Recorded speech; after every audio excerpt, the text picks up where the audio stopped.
All right, I'm working on a Superduke 1290 from that's Jay's bike. Jay's is filming now. This is his rear wheel.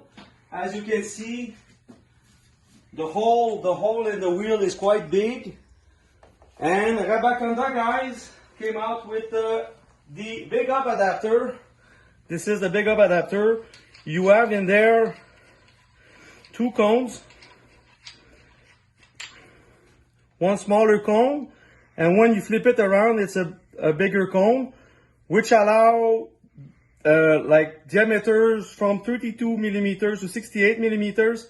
And the fact that the two cones are on different diameters, on different faces, you can get very close on a small diameter, and then you swap it around.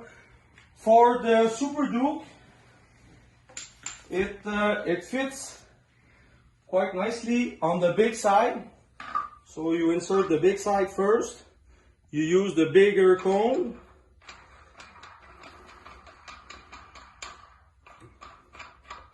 I'll center the bushing. So bigger cone,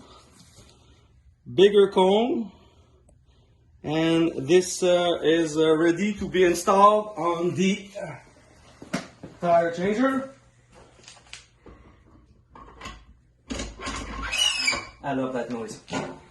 So this will allow 2015 to 2019 Superdukes 1290 R or GT. Big up adapter is the thing, the part you need to order with your street changer to swap the rear tires. Thank you.